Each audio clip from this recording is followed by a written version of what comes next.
Hi, welcome back. So I know there's been a lot of questions that have been going through your mind. Where is Footy on court? Where has he been? Has he abandoned us? It's been a while that we uploaded on this channel. So officially we're back, and so ladies and gentlemen, this is the voice that has been behind all the videos that you have been watching, from from last season. So we are officially beginning a new series on this channel, and we're going to be doing a lot of reviews, review football matches, and we're also going to do pre and post match review together with you on this channel. So welcome on board. And this episode will be starting with the game that will be played between Manchester United and last season's FA Cup winners, which is Crystal Palace. Um, it's a game basically that everybody will be watching closely. It's a game that Manchester City fans will be watching closely. It's a game that Chelsea fans will be watching closely. As a matter of fact, Chelsea fans will be they will occupy the front seat in that game tomorrow because Manchester United and Chelsea has been twinning for a while. Following each other back to back. Whenever Chelsea wins a match this week, there are chances that Manchester United will win. Whenever Chelsea draw, there are chances that Manchester United is going to draw. And recently both of them also just signed in a new manager, Michael Carrick, taking over from Amorim, and um, Liam Rossignol taking over from what's his name? The guy that made Chelsea world champions. Yeah. So it's going to be a game that everybody will be watching closely, and Manchester United fans will also be watching that game closely. Although you could say that, oh, it's Crystal Palace, after all, they are 13th in the Premier League table, but winning the game tomorrow for Manchester United means that they automatically move to top three in the Premier League table, which is a position actually that they've not held for a long time. The last time that Manchester United finished top three in the Premier League should be around, I think, 2021 season, if I'm not mistaken. Yeah, no, 2022-2023 season. That was the last time that Manchester United finished top three. That season, Manchester City won the league. Arsenal, of course, they took the second position. Manchester United was third, and Newcastle was fourth. Then Liverpool was fifth. Now, the game tomorrow, if Manchester United, if they are able to win that game, they automatically move to the top three position, and it also means that the chances of the club playing next season's Champions League has also increased for them. Although where they are now, they can play, but of course, it's always better to be in a safer position, or in a safe position, so to speak. So the game tomorrow is going to be an amazing one for Manchester United if they are able to win that, if they are able to win it, and it will be played at Old Trafford. There's also going to be the home advantage. The stadium is going to be packed full with a lot of enthusiastic fans. Unfortunately, it's supposed to be Manchester United's seventh win if they are able to clinch that game tomorrow. It should have been Manchester United's seventh win in a row. So that is very important, in a row. Although as it stands, the club has been unbeaten since Michael Carrick took over. In the game that they played, with they won the game with Manchester City. Yeah, they won that game. It was a decisive victory. They won it 2-0. They won the game with Arsenal. They defeated Arsenal 3-2. There has also been other amazing goals from Patrick Dogu and the rest, who is currently on a break due to an injury that he has. They won the game against Fulham. Fulham's defeat was, I think, 3-2, same scoreline with Arsenal. And then they also won the game with Tottenham, the guys that deprived them of winning last season's Europa Cup. So it was a very sweet revenge for them. They won that game 2-0. They would have won 5 games in a row, which would have been a situation that would make United strand to finally cut his hair. right? Because that is the wager, that is the bet. If Manchester United is able to win 5 games in a row under Michael Carrick, is going to visit a barber's shop and cut his hair. But West Ham did not make that happen. It was a very big blow. Although Manchester United did not lose the game, but they did not win either. So it was a 1-1 draw in that game, right? So, and the winning continued when they defeated Everton in their last game.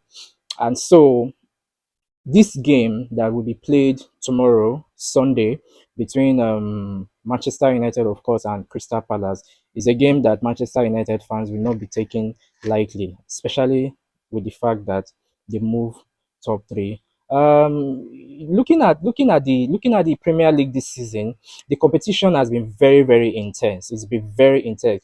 At the moment, you cannot say authoritatively that Arsenal is going to win that league. As a matter of fact, some people are still looking forward to Arsenal bottling up that league like they've been doing before, right?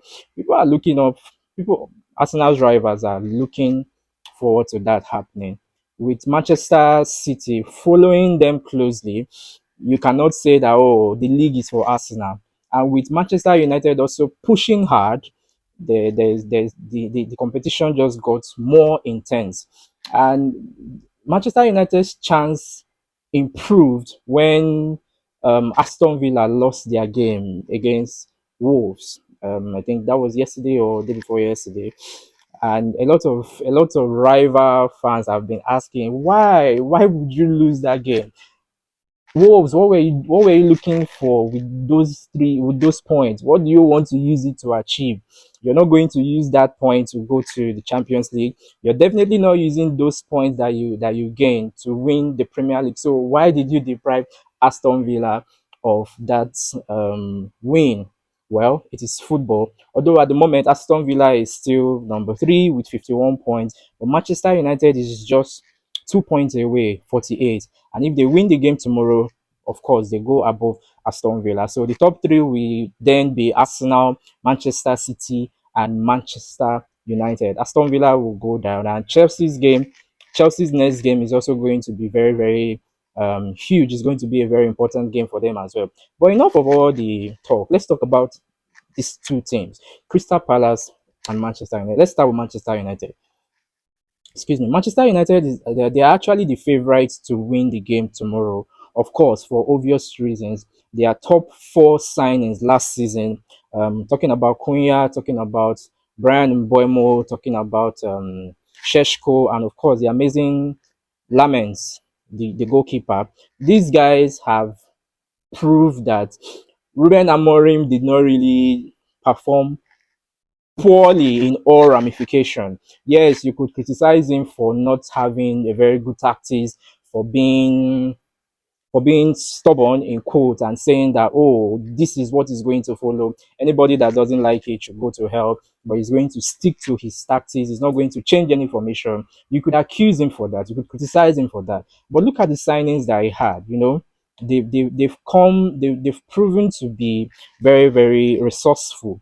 You could argue that, oh, it is Michael Carrick that is the magician that has been able to bring out the star in these guys. Yes, you could have that argument for yourself, and you may be correct, right? Of course, because Ruben Amorim had these guys. He couldn't do well with them. Now Michael Carrick has come. He's doing very well with them, and he has even gotten the title of Carrick Ball. Everybody's now screaming, "Oh, Carrick Ball! Carrick Ball is going to do this. Carrick Ball is going to do that." He has shown that he knows what he's doing. He has boosted the confidence of the players. He has also improved the clout of the club as well. A lot of Manchester United fans are now very excited to watch the next game. They want to know what the next game's outcome is going to be. Unfortunately, they only have to play the Premier League this season. They've been knocked out of every other football league.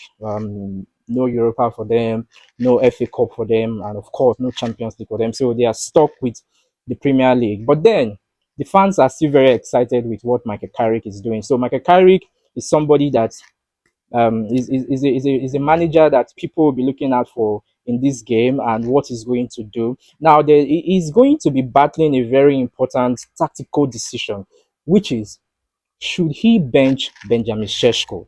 Because obviously Benjamin Sheshko has shown that whenever he comes on the pitch, a goal is guaranteed. A goal is assured for him. He's most likely going to put that ball behind the net of the opponent, right? Now, should he bench anybody and bring in Benjamin Sheshko to start the game against Crystal Palace tomorrow? That's a very important decision he'll be making.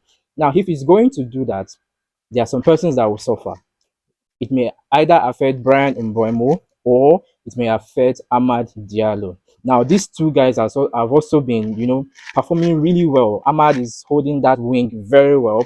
He has the raise on the ball, and Brian Mbeumo also has a way of positioning himself very, very well strategically, where a goal for him is almost inevitable. So Michael Carrick may be faced with that decision, or he may just decide to continue with what he has been doing. Start Ahmad, start Mboemo, start Kunya, bring in Sheshko later and perform the magic or do the disruption that he normally does, and a win for Manchester United. And Casemiro is also there, the guy that announced that he will be leaving the club at the end of this season, and everybody is screaming, "Boss, you go nowhere. You're stuck with us. You remain here, and you're going to retire here." Of course, the guy has tried, but yeah, Casemiro has done really well coming from Real Madrid, to bring that same energy, that same vibrancy, and you can almost feel his absence when he's substituted. The midfield of Manchester United becomes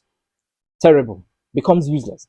Nobody is able to control that midfield like he does. He does it best, actually. His passes are accurate, he knows how to control the ball very well. And he's also proving very important too when it comes to, defending as well. So he's also there. He's going to be starting that he will most likely be starting that game. Of course, if he doesn't start, who will carry it start, And there's also the guy that Ruben Amorim almost ruined his career. Kobe Mano. We saw what Kobe Mano did last season at the semi-finals of the Europa game. Yeah, the Europa League match between Manchester United and Lyon, when at the 120th minute or thereabout, Kobe Mano scored that amazing goal, and Harry Maguire came in and gave Manchester United the winning goal, and the entire stadium was turned upside down. The frenzy was amazing. The screaming from fans was off the roof. And Kobe Mino has always been strategic. He has always been important. But Ruben Amorim and Kobe Mino had like a friction, and it affected the number of games he played when Amorim was in charge of Manchester United. But we have seen this friendship between Michael Carrick and Kobe Mano. So Kobe Mano has become a favorite player to always start the game or to always play a match. There's that likelihood that he will always play a match that Michael Carrick is managing, or that Michael Carrick is overseeing as the manager.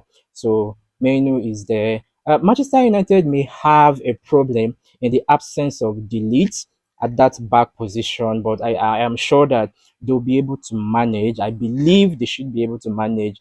Euro is there, so he should be able to do what he knows how to do best. And of course, Harry Maguire is also there for them. But we cannot say the same thing for Crystal Palace. I think the club is still feeling the impact over the absence of Eberichi Eze, the guy that actually helped them or was instrumental in winning the FA Cup for them last season. And he left the club and is now with Arsenal. And I think he scored last Sunday. He scored the opening goal, if I'm not mistaken, before Gyökeres. Yeah, before what was that he signed? What did do he sign? Before Gyökeres came and also scored as well. And yeah, so Eberichi Eze has been doing very well for Arsenal.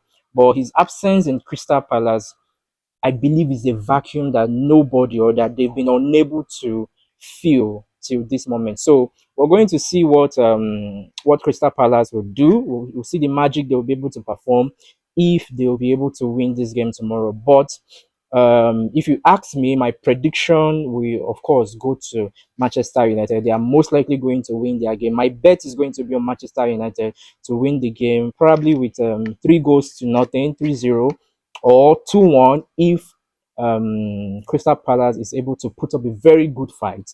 But it is the game of football. We don't know. Crystal Palace may just come from nowhere and win, and they may be the club that will break that unbeaten run from Manchester United. So we're going to be keeping a close one on that. And after the game, we'll be back to analyze the match. We'll be doing a post-match review together right on this channel. So I look forward to having you then. And don't miss the match tomorrow. However, before tomorrow, let me know your predictions. Let me know what you think about the game. Let me know who you think is going to win. And let me also know who you think is going to score for both sides. I'll be in the comment section to engage you guys. So for now, bye. I'll see you later.